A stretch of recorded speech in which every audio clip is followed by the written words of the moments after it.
الجن والإنس لهم قلوب لا يفقهون بها ولهم آذان لا يبصرون بها ولهم آذان لا يسمعون بها أولئك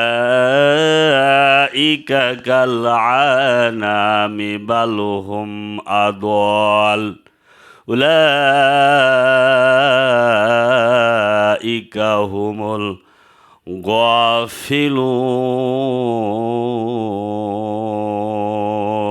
সবাই আল্লাহু আকবার وقال النبي صلى الله عليه وسلم عن عمر بن الخطاب رضي الله تعالى عنه قال النبي صلى الله عليه وسلم بني الإسلام على خمس شهادة الله أيها الذين آمنوا صلوا عليه وسلموا تسليما সবাই দুরূদ ইব্রাহিম পড়ি اللهم صل على محمد وعلى آل محمد كما صليت على إبراهيم وعلى آل إبراهيم إنك حميد مجيد اللهم بارك على মাফ করে দেবেন সুবহানাল্লাহ এবং 10টা মর্যাদা ওই ব্যক্তির উপরে বাড়িয়ে দেবে সুবহানাল্লাহ।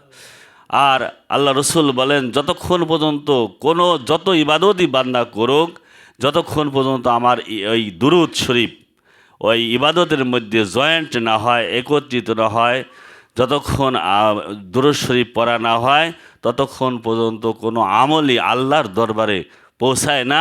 আকাশ এবং জমিনের মাঝখানে ফাঁকা জায়গায় ঝুলন্ত অবস্থায় থাকে।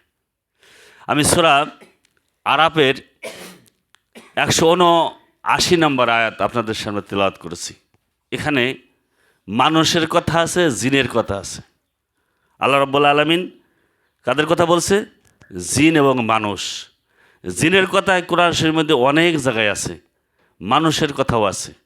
সূরা নাস কুল আউযু বিরাব্বিন নাস, আমি আশ্রয় চাই মানুষের প্রভুর কাছে, মালিকিন নাস মানুষের মালিকের কাছে, ইলাহিন নাস মানুষের মাবুদের কাছে, মিন শাররি ওয়াল ইনস লাহুম কুলুবুল লা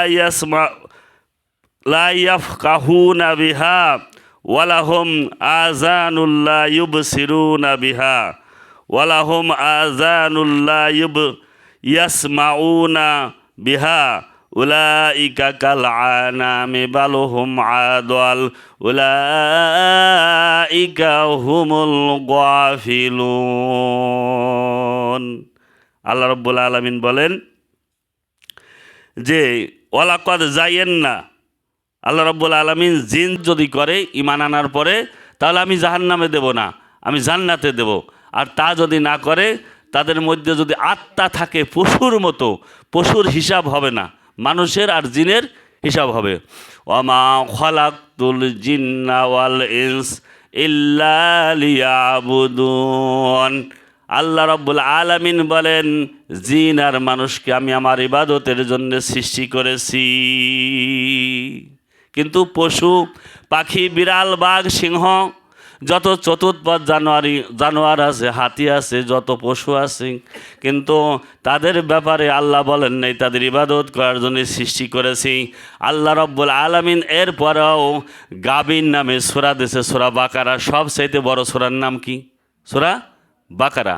কোরআন শরীফের মধ্যে সবচাইতে বড় সূরা, সেই সূরার নাম হলো বাকারা। এরপরে আরও পশুর নামে আল্লাহ সূরা দিয়েছেন, সূরা ফিল মানে হলো হাতি, হাতির নামে আল্লাহ সূরা দিলেন। আর একটা সূরা দিলেন সূরা আনআম। এই আনাম মানে সমস্ত পশুর এক জায়গা করে সূরা আনাম বানাইছেন। এরপরে সূরা আনকাবুস মানে মাকড়সা, শিরাও প্রাণী। তারপরে সূরা নাহল মানে মৌমাছি, মৌমাছির নামে আল্লাহ সূরা দিলেন। কিন্তু চোখ আছে দেখে না, অন্তর আছে বোঝে না। আল্লাহ রব্বুল আলামিন বলেন বালহম আদাল উলাইকা হুমুল গাফিলুন, আমি চতুৎপদ জানোয়ারের চাইতে তারা হলো নিকৃষ্ট। বালহম আদাল, তাদের মানে জানোয়ারের চাইতেও তারা হলো নিকৃষ্ট। যারা চোখ থাকতে দেখে না, অন্তর আছে বোঝে না, কান আছে শোনে না, তাদের ব্যাপারে বলছে, আপনাদের ব্যাপারে বলে নাই। আপনারা তো ইমানদার, আমরা তো ইমানদার, কি বলেন? আমরা কি ওরকম নাকি?